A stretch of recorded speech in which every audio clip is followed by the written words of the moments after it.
Saviez-vous qu'en moyenne, sur 100 € de revenus générés par la musique, seulement 12 € revenaient à l'artiste lui-même? Les 88 € restants sont absorbés par le système actuel, les labels, les plateformes de streaming comme Spotify, les distributeurs, les frais de promotion. Alors la question qu'on se pose aujourd'hui, c'est est-ce que cette nouvelle technologie des NFT va révolutionner le système actuel et redonner le pouvoir aux artistes musicaux? Let's go!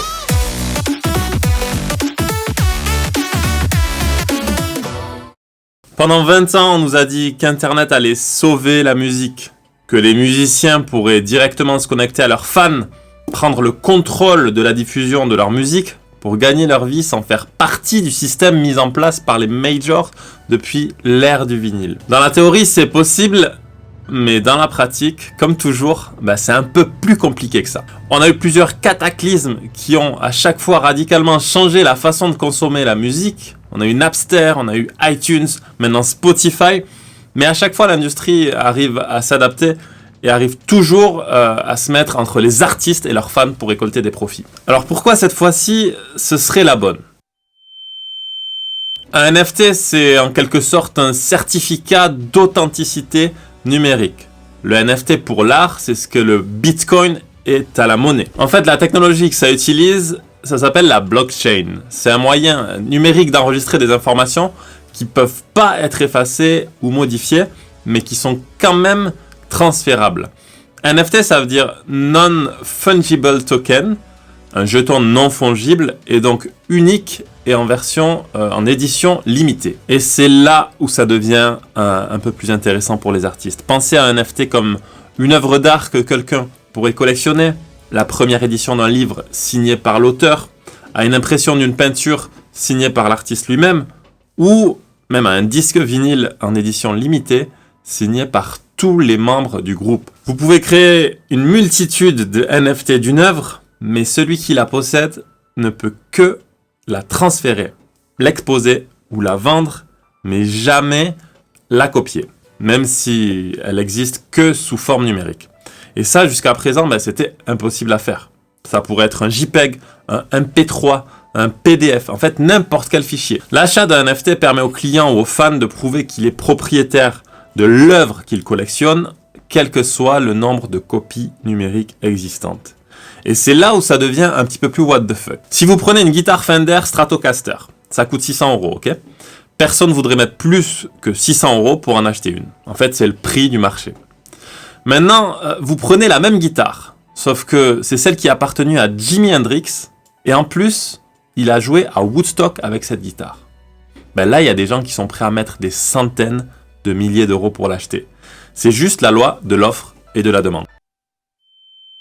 Mike Shinoda de Linkin Park, en février, il a mis en ligne sur la plateforme Zora l'œuvre 100 Stream.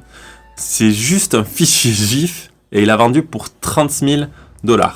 Kings of Leons a généré 2 millions de dollars pour leur dernier album When You See Yourself. Et là où c'est intéressant, c'est qu'ils ont inclus également des golden tickets qui permettront d'aller voir leur show à vie au premier rang. Le DJ producteur Blau a réédité son album Ultraviolette et a généré 11,7 millions de dollars. Lui-même, il n'en revenait pas, il a dit « Crois-moi, je ne savais même pas que ça allait aller si haut ». Après, on va pas se mentir, une partie de la valeur de ces chiffres à l'heure actuelle est très probablement gonflée. Les spéculateurs, les investisseurs en crypto-monnaie qui avaient fait un carnage sur le Bitcoin, ils se précipitent pour être les premiers sur ce marché de l'art et de la musique. Ce qui surévalue très probablement les NFT. Alors moi, je vois plusieurs applications intéressantes et possibles aux NFT. Ça pourrait être un objet de collection. Avoir une application ou un espace virtuel où on peut exposer ces NFT et leur certificat d'authenticité pour pouvoir se la péter auprès de ses potes. Permettre à un artiste de créer de la valeur ajoutée.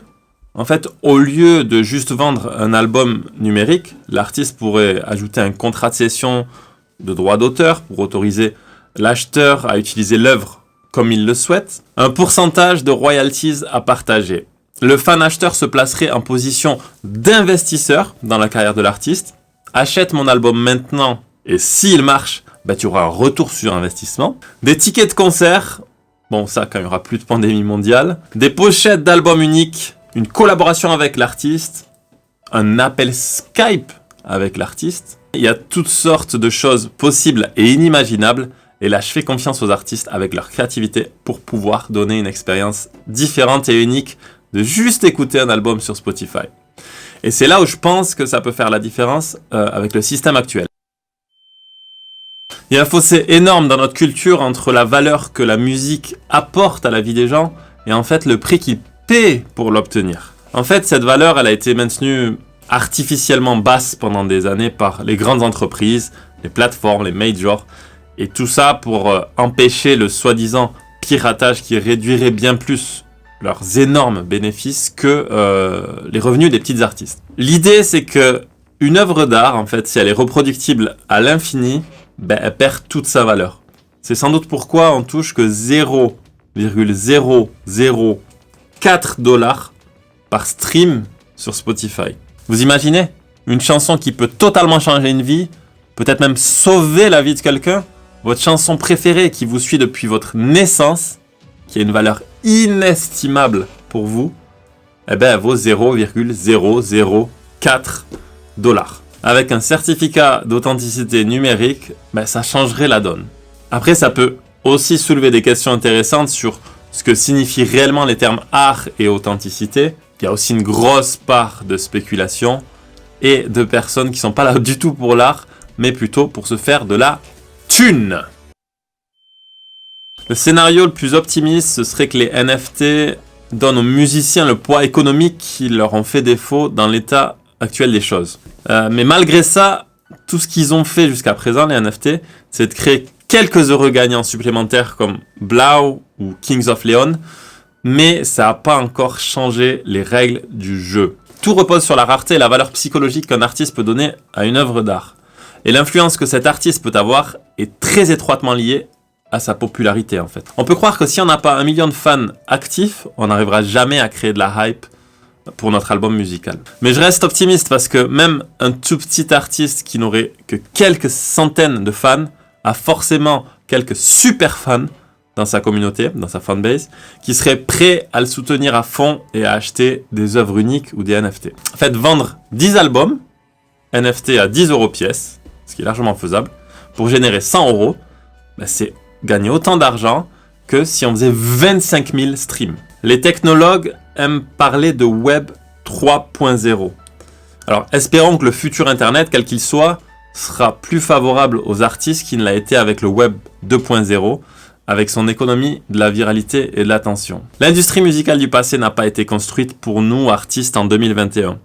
Mais est-ce qu'on aurait dans le futur une plateforme musicale qui utilise cette technologie et qui rendrait tout ça possible ? C'était H, abonnez-vous.